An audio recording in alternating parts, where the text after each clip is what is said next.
देखिए, कांग्रेस पार्टी दिवालिया हो चुकी है और उनकी नेता भी दिवालियापन उनमें आ गया है। उन्होंने कहा है कि मोदी सरकार ओबीसी के लिए कुछ नहीं किया। आजादी के उपरांत पहली बार एक ओबीसी के नेतृत्व में पिछले 11 साल से भारत की सेवा की जा रही है। मंडल कमीशन को विरोध सबसे ज्यादा किसी ने किया तो राहुल गांधी जी की स्वर्गीय पिता श्री राजीव गांधी जी ने किया। पंडित जवाहरलाल नेहरू जी कांग्रेस की सर्वोच्च नेता थे, प्रधानमंत्री थे। राज्यों की मुख्यमंत्री को उन्होंने पत्र लिख के ये कहा था, रिजर्वेशन देश की विकास के लिए घातक होगा। नेहरू जी के बाद सबसे ज्यादा समय किसी ने देश को सेवा किया है, देश की जनादेश लेके सेवा किया है तो एक पिछड़े परिवार से आए हुए प्रधानमंत्री नरेंद्र मोदी जी ने किया है। सीताराम केसरी जी जो बिहार के एक अति पिछड़े समाज की नेता होते थे, कांग्रेस पार्टी ने उनको उनकी मां राहुल गांधी जी की मां को गद्दी में बिठाने के लिए उनको एक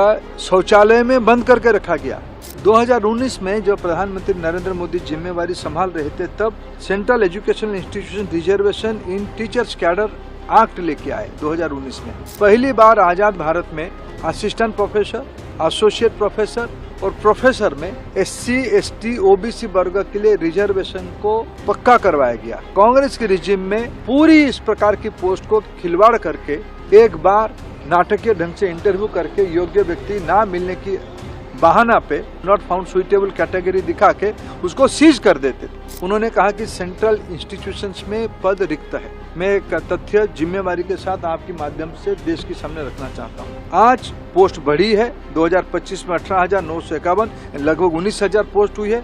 उस 19,000 पोस्ट में से वैकेंसी 37% से घट के 25% हो गई है। यानी हम पोस्ट ज्यादा बढ़ाएं और वैकेंसी भी घटाए, ज्यादा पर लोगों को नियुक्ति किए। SC, ST रिजर्वेशन में आज 8,150 SC, ST, OBC वर्ग के लोगों को नियुक्ति किया गया है। SC वर्ग में लगभग 13% नियुक्ति किया, आज 15 में से 13% पोस्ट भरा हुआ है। 7.5% में से ST में से 6.5% भरा हुआ है और 27% में से 22.8% OBC पोस्ट भरा हुआ है। कांग्रेस पार्टी OBC विरोधी है, SC, ST विरोधी है, वंचित वर्गों की विरोधी है।